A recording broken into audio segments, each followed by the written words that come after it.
दोस्तों एक बार फिर से स्वागत है आपका प्रजापति न्यूज में।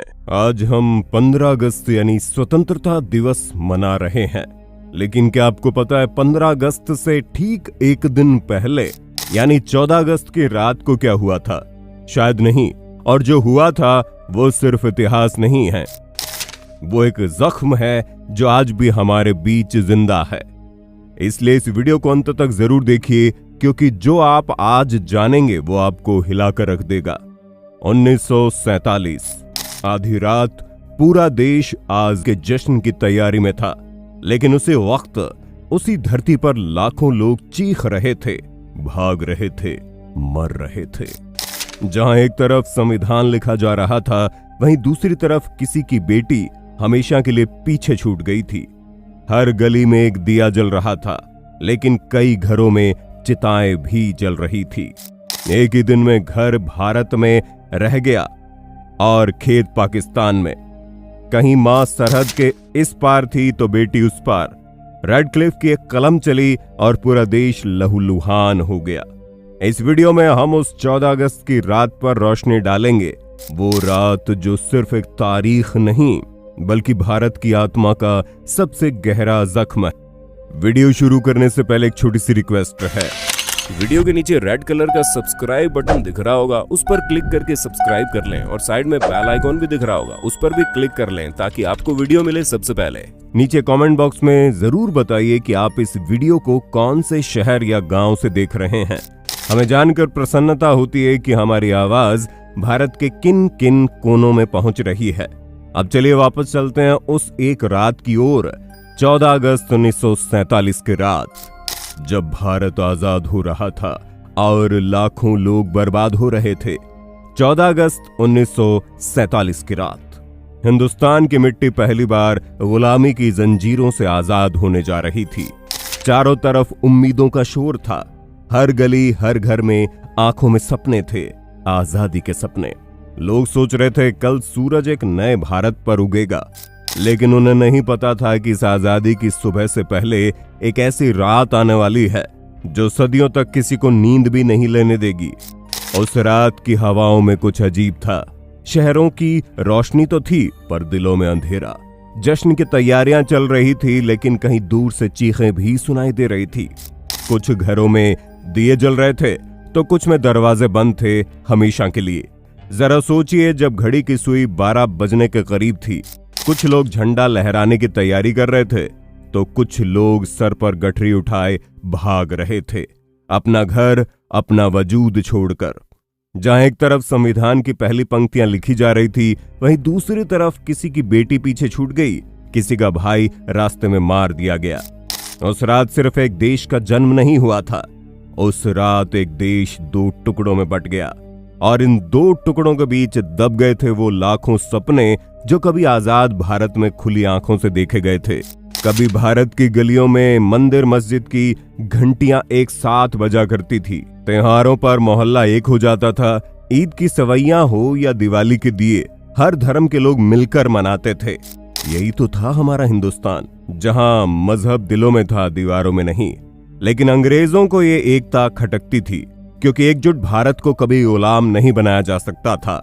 और तब उन्होंने शुरू किया डिवाइड एंड रूल का सबसे खतरनाक खेल। उन्होंने धीरे धीरे वो जहर फैलाया जिसे पकड़ पाना मुश्किल था, लेकिन असर उसकी जड़ तक हुआ। उन्होंने हिंदू और मुस्लिमों के लिए अलग स्कूल खोले, नौकरियों में भेदभाव किया, प्रेस और अखबारों को बांटा। एक सच्चाई दिखाता, दूसरा धर्म की आग में घी डालता। बच्चे अलग स्कूलों में जाने लगे, जवानों को अलग बटालियन में तैनात किया गया, और समाज को 2 हिस्सों में बांटने का बीज बो दिया गया। किसी ने नहीं सोचा था कि छोटी छोटी बातें इतना बड़ा तूफान बन जाएंगी। धीरे धीरे मोहल्ले बंटने लगे, दोस्त दुश्मन बनने लगे, और एक दिन ऐसा आया जब लोग अपने ही पड़ोसी से डरने लगे।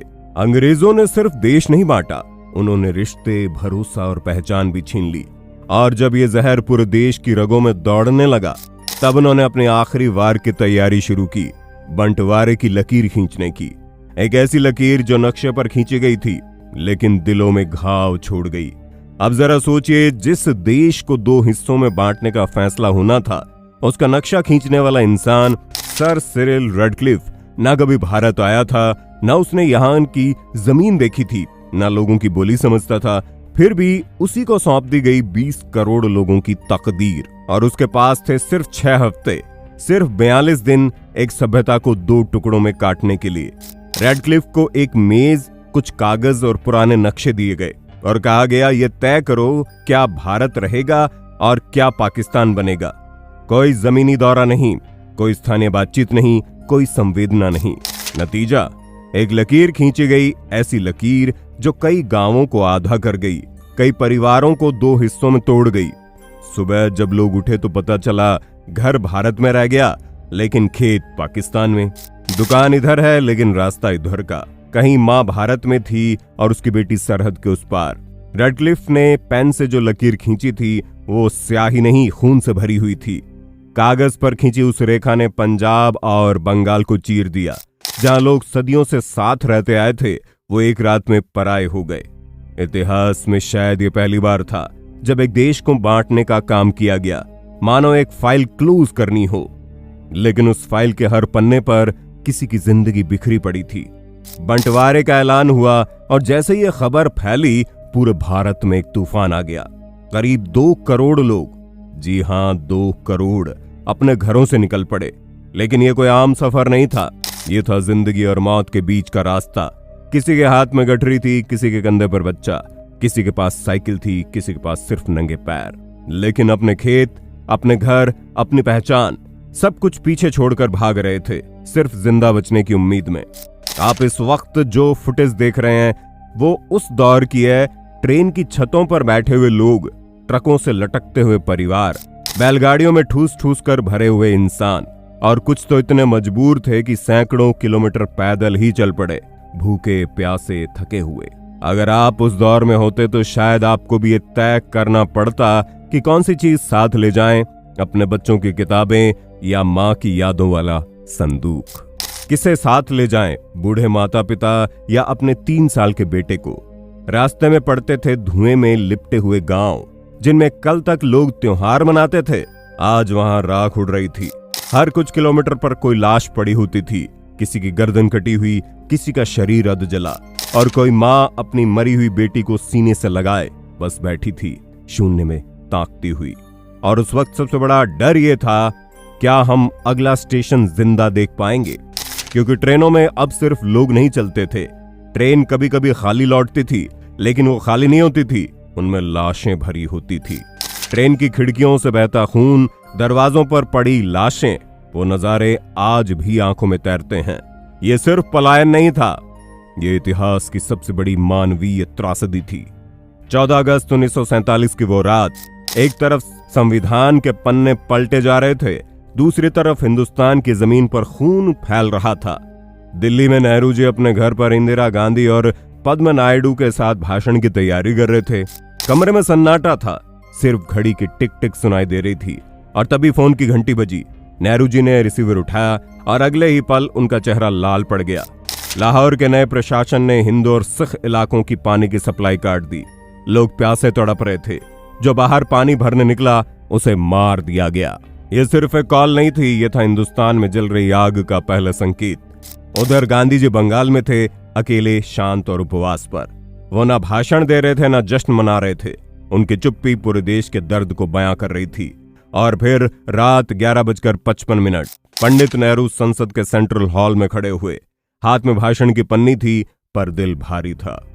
Eight the stroke of the midnight hour, when the world sleeps, India will awake to life and freedom. उस वक्त तालियां बजी, महात्मा गांधी की जय के नारे लगे, लेकिन देश की कई गलियों में वो नारा सुनाई नहीं दिया, क्योंकि कुछ इलाकों में लोगों की चीखें, गोलियों की आवाज और जलते घरों की गंध ने हर जश्न को बुझा दिया। नेहरू जी की आंखों में आंसू थे, लेकिन वो जानते थे उन्हें बोलना था, क्योंकि देश अब आजाद था।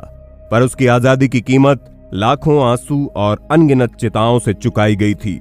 2 दिन पहले जो लोग अपने घरों में आराम से बैठकर चाय पीते थे, आज वो तपती जमीन पर नंगे पांव खुले आसमान के नीचे बैठे हैं।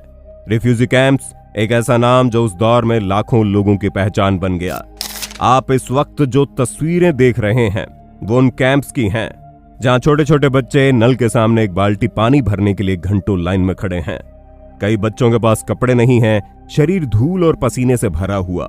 माएं हाथ जोड़कर खाना मांग रही हैं। भूख से बिलखते बच्चे उनके सीने से चिपके हुए हैं।